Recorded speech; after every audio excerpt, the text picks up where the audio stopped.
To begin speaking with our listeners, today's topic.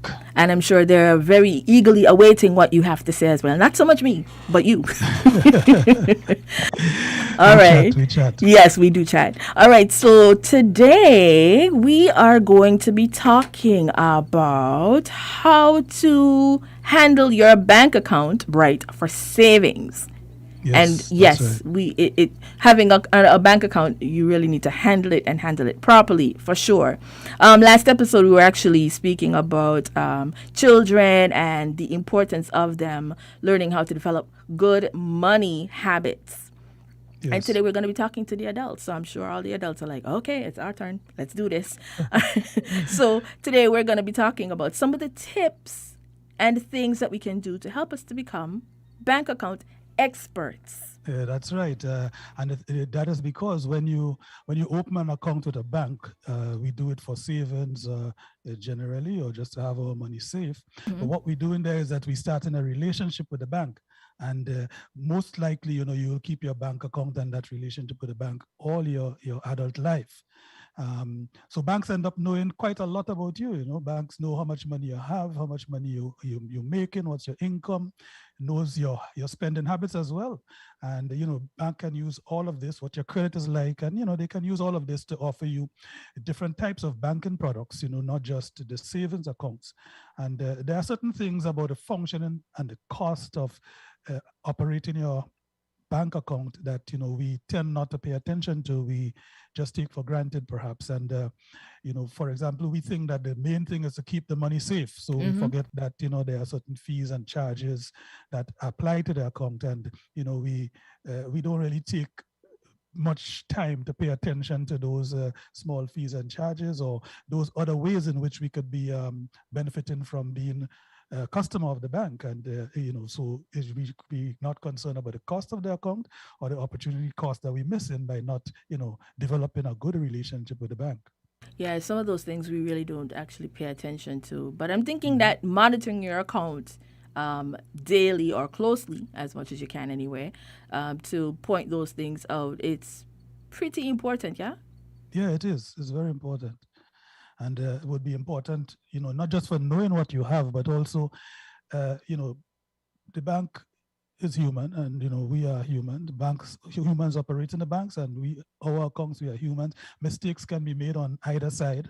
And if you're monitoring your account closely, then you'll be able to pick up these mistakes early. And the earlier you pick up mistakes or errors or situations, things you don't understand, is the easier it is for the bank to amend or to clarify, and for you to get peace of mind as well. So imagine that you try to correct something that you discover years or months down the road because you were not monitoring your account. That would be harder to deal with, you see. Yeah. Hmm. Yeah, so what are some of the things that we actually should be looking out for in the instance where something does go wrong?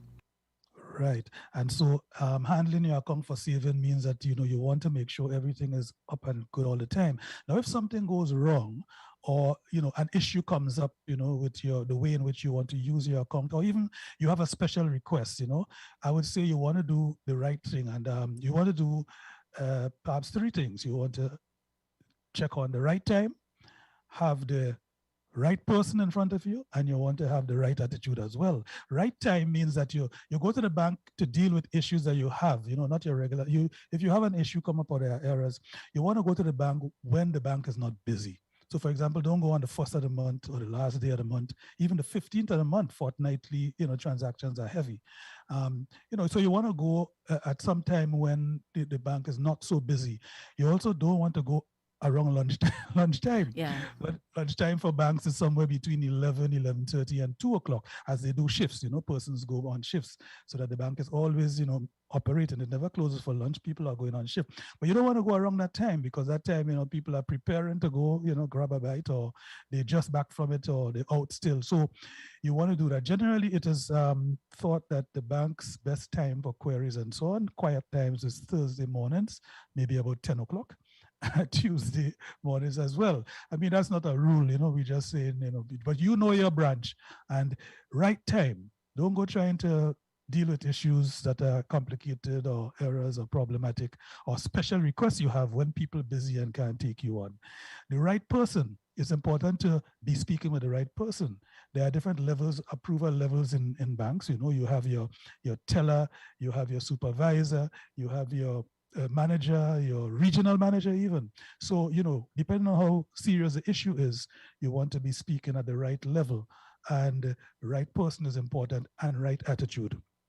To me, I think right attitude is about the most critical, because you want to be in there. I usually do this, I don't usually do that. I observe this, and I don't know how it happened, but can you assist? As politely as possible, because as we say, you will get much more out of honey than you will get out of vinegar.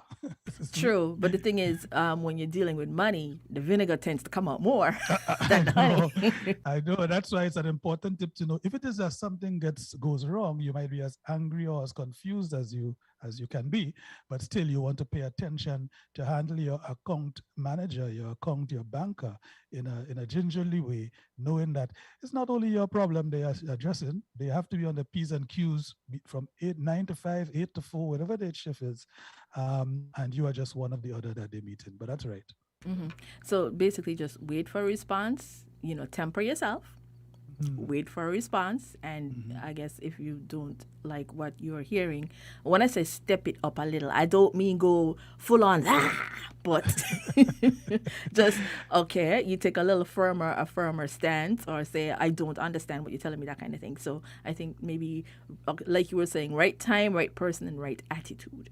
Correct, Okay. correct. Yes. What about you having your own records straight as well? That would be very important in order to spot when there's a difference and you're like, huh, that doesn't look quite right. Very correct. You see, the thing is that the bank and you have shared responsibility to make sure that things are going correct, that things are okay. And so when the bank send you statements, the bank send you, in these days they even send you text messages and emails. And so the idea here is that you have information and you are able to make informed decision. Read what they send you, so that you're up to date with what is going on with your account and with your bank and your relationship with that bank. So if you find an error, something wrong today, the important thing is also, even just something you don't understand. You see, Sharon, sometimes these statements, they have little things add on. Maybe the bank did a press release about something and You you didn't missed pay it. Yeah. attention, you didn't hear it, or, it was published while you were working or something like that. You didn't realize that. So once you have something, just bring the situation up immediately with the bank staff available to you. And as I always say, if it's something serious, you try to get the right person as well, so that you can get a proper answer. Okay. What would be some of the things that people should know about their account to help them handle it right for savings? Right. And this would be if you open an account, as well as if you just analyzing, evaluating your account. As I say, some people tend to hold the same bank account for life. They don't pay attention to the options available between and among banks. So let's make the point that not all banks are equal, number one. And number two, let's make the point that some of the things that we will be saying here, might sound as though we're speaking about your bank, but this is a disclaimer to say we're not really speaking about any particular bank. But a good question, an important question to ask is, how can I avoid monthly service charges There's a way to or avoid service that. charges in general? Yes, but you have to ask.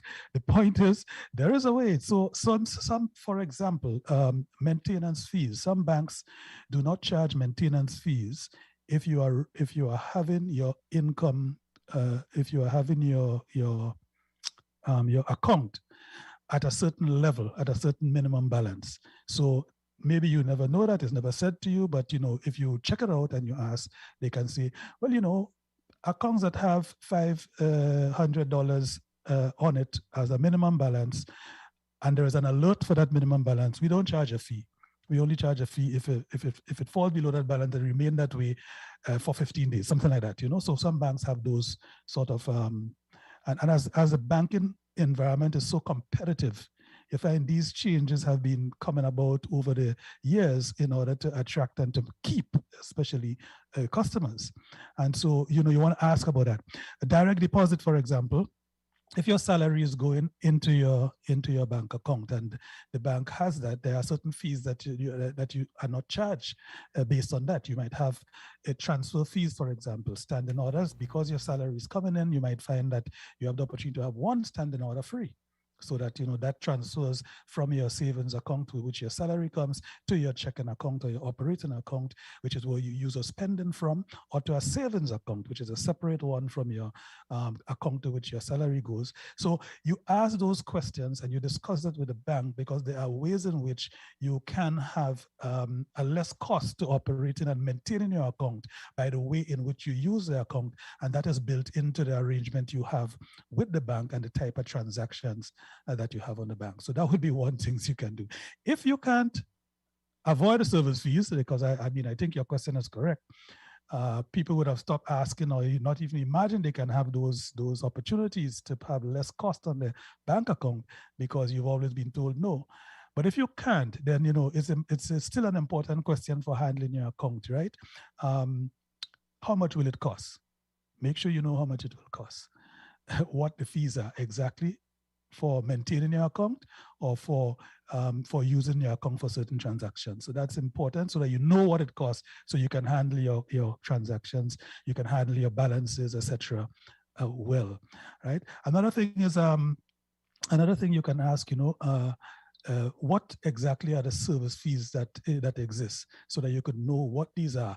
Now, we are saying ask, but in these days you can also check it out on your bank's website, right? Mm-hmm. So a lot of websites have the fees up, and you could check it out there. But asking in your relationship is pretty good. Here's another point, right? There are situations where you're so long with your bank, and so you have what is an arrangement where, if you are not an arrangement, a natural thing whereby if you are spending, say on your debit card, and you spend a little more than you have, the bank might cover it, not reject the transaction, and you go into over limit. That's called non-sufficient funds. So if you go into non-sufficient funds, then you got through with your transaction at the point of sale or online, wherever, but you are negative. So you're now owing the bank that overdrawn fee, and that amount, and that attracts a charge as well. In fact, that charge could go up to as far as $80 in some cases, well, above $80. And so you want to be careful about that. If you do have that arrangement, one of the things you can do for handling your account well and to helping you, depends on your discipline, depends on your situation, is to opt out of it. So you can ask your bank to opt out of it, so that what will happen is that if you are overdrawing your account at the store or anyway with your debit card, the transaction is rejected, so that you don't have to pay that additional fee. I mean, $80 is a lot of money. A lot. So you want to do that, yes? Yeah. As you mentioned, cards. What about debit cards and using them at ATMs? Right. That's another important thing to know, right?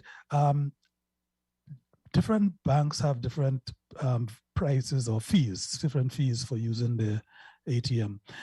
Some banks, you use the ATM, you pay $175, others you pay $150, and several banks, a bank I know, you have up to 5 free ATM transactions. And beyond that, you begin to pay now the $150 to $175. You should know that for your bank, because your bank would have a charge which is not the same as another bank. But you might see it on your statement and you know what it is, but you may not be aware that you have a certain number minimum that you can get free. So that's a way of handling your account well as also. So if you are going to use it for withdrawals, you really would want to compute and budget yourself, as we use the word budget all the time, to see how much you would need in this period. And you take your ATM visits to the level where it is, let's call it like scientific. It's intentional. So you don't go every old time, you take a certain amount, because again, at the ATM, you have upper limits. So most ATMs around the place, it's maybe 1,000, 1,500, some is 1,002, that you can do in a day. So, you plan yourself as to what you want to do. So as convenient as it is, you want to be aware of it. Another important thing about using your card at the ATM is the difference between using it at your bank's ATM and use it at another bank's ATM. When you use it at another bank's ATM, immediately you're talking about an additional money. In some cases, it is $14. In other cases, it's 2% of the transaction that you do. In fact, when it is international, it is always a percentage of the transaction that, not always, it is often a percentage of the transaction that you do as well at the ATM with your debit card. So you want to know these things as well. Yes, at the ATM, there are charges and fees. Yeah, and I know that information up front because those figures you were giving, I'm like, what? Okay, I didn't know that. Um, so we're being encouraged, of course, to go cashless, and Yes, we're being encouraged to use our debit cards more. And for some people, they're credit cards. But I guess for most of us who can't do a credit card, a debit card. So use a yes. debit card. You go shopping for groceries. I guess you should also know then that once you use your card there, that there is a fee associated with that as well. Is it? Yes. Now, not some banks have the fee for using your debit card in the annual maintenance fee, the annual account maintenance and card servicing fee. Others, but the way credit card companies and banks make money with these cards is on the transaction. So every transaction really carries a rate for them. So they have commissions and so that they get from the use of the card. But for the account owner, it is rare that you will actually see the price of it. But a merchant, depending on where you are, which country and so on, merchants would charge a fee that comes onto your card as well. The key thing to know is that the bank is not paying for these things. The merchant is not paying for this convenience. It is actually you paying for it and you paying for it in your account. So that's why it's important to know for your online purchases, for your point of sale purchases with your debit card, what fees are there for that. So I took, for example, and as I say, you can go to the ATM. I actually brought this computer here with my. You can go to the website of certain companies, and like in the ECCU area, the ECCB actually has collated fees. When I checked the website, though, it was 2020, so it's not updated for 2021. But there you can already see that there are some point of sale fees that goes if you are doing withdrawals, it is $14. So if you are taking cash, even point of sale ATM, here there is a 2% of transaction in this comparison they're given here. Let's switch to another country. Online purchase fees is 2% of transaction.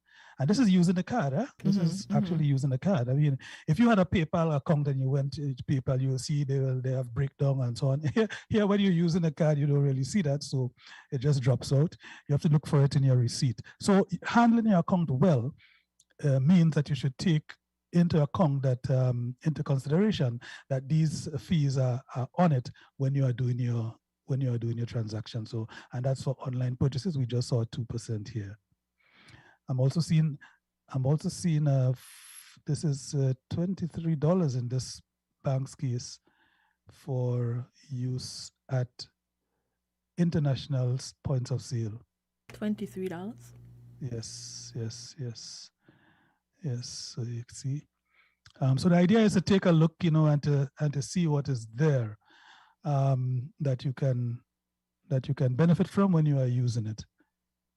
Okay.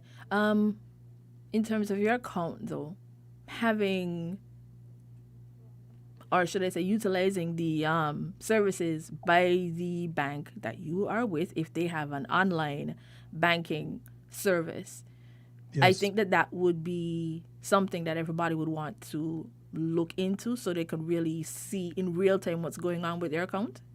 That's correct. And the banks, and I mean, let's say the whole economy, everybody is pushing to use, pushing cashless and pushing to use, well, more and more cashless and pushing to use banks, less checks and less walking into the banks. You're also being encouraged to use the ATM. And so, you want to pay attention to how, check and see how your use of your card for online transactions are taken care of as far as the cost of operating your account is concerned. So there is the convenience, but we have to make sure that the convenience that we are enjoying is financially also more beneficial than the cost that we incur in when we carry out the transaction. And very often it is really to practice good online protocols. That's really where it is for safety, but also practice good online protocols for use of the card for purchasing. So where you can bulk purchase or fill your basket and make one transaction, you might find it financially more economical for you than where you are making snap, snap, snap, snap, snap, because those are quite a series of transactions that are taking place there. See? Yeah. In terms of depositing a check at the ATM, there's normally a little bit of time, where the bank takes to process it and find out if the person who you got the check from, if they have funds there before it's transferred to your account. Is that something that we need to know as well in terms of how long that takes and if there's a fee associated with that? Yeah, it's very important, and that has been reduced more and more, especially in recent years, because not only do we have less use of checks, but we also have new payment measures like the electronic funds transfer, which happens seamlessly, and the verification of the balances, therefore the transfer of balances between banks are much more timely and efficient these days than they used to be. But that's important to know with your bank, because what it means is that the money is there on the account, but you don't have access to it. You don't have access to it until the bank clears the check, so to speak, until the check is cleared. So you want to be careful about that, because you don't want to go and spend what you think you have because you deposited it at the bank's ATM or across the teller, and then you expect that you have it. You really don't have it as yet. So you want to be careful about that as well. That's correct. So in handling your account well, you check to see, and as I say, less and less checks are being used, but people now receive dividend payment from companies that they are shareholders of using checks still in many cases. Some insurance companies are still, they have not yet really checks. fully, they have not yet fully transferred to paying people by deposit to their bank accounts. So there's still quite a bit of checks in use right now. And so what you want to do, the easiest way to get your cash is you go exactly to the bank on which the cash is drawn from the person paying you. But the reality is that you really just want to deal with your bank, so you put it in there. Be careful that there will be a number of days, so you know what those days are, so that you can know when it is that you have use and access to the money. ATMs, because we were talking about banking checks through your ATM, and I know some people are very old school and they do not want to use that service at all. They prefer to go in a line and stand in front of a teller, give them the check, and you get the money. They prefer that way. But, I think the ATMs are pretty safe to use if you want to go that route as well. To use the ATM, is it a free service? I know you were saying that for some banks, if you use it or make withdrawals, up to a certain point, then after that is like, oh, okay, and so you get charged. Right. Let's look at this bank here, and I go to ATM. Daily ATM withdrawal limits 1,500. ATM withdrawals 5 free debits per month. And then we have 3. Sorry, even me, I'm like, really 3 a month? But continue. No, sorry. 5. Oh, 5. Oh, okay. Yes. Okay. 5 free a month. But when tell you, Sean, for a lot of us, the difference between 5 and 3 as a month go is a smaller. So somebody might still say only 5. And the thing about it is that what we're thinking is that, hey, this is my money. Why are you charging me to access my money? Yeah, it's like that commercial we see on TV. It's my money and I want it now. Anyway. But here what we say in the bank, we often forget that banks are businesses. They're in it for profit. There really is no charity there. They deal with us for good customer relation. We might enjoy dealing with them. There's some of the things that they do and the facilities that they give us. ATM and ATM machines, point of sale, all of these are convenience for us, the consumers. What happens with convenience? You end up paying for convenience. And this is where, fees and charges come in. Now, one thing I will show you though is that looking over the collated fees from the ECCB's website, and also one or two of those that we have here, these banks, and you can get it by country, you can get it individual banks. And I went to two banks' websites, I have the fees up here. The ATM fees are actually lower than the fees for transactions at the teller. So it is actually cheaper to do certain transactions using the ATM than at the than making the line and walking into the bank. So that should be an important, interesting point for persons as well to know. Yeah, because, I'm one of those people who don't like to go in banks anymore. Sorry. Ever since the pandemic, and the Yes. whole 6 feet apart, forget the bank. Well, being in the bank. ATMs all the way. Yes.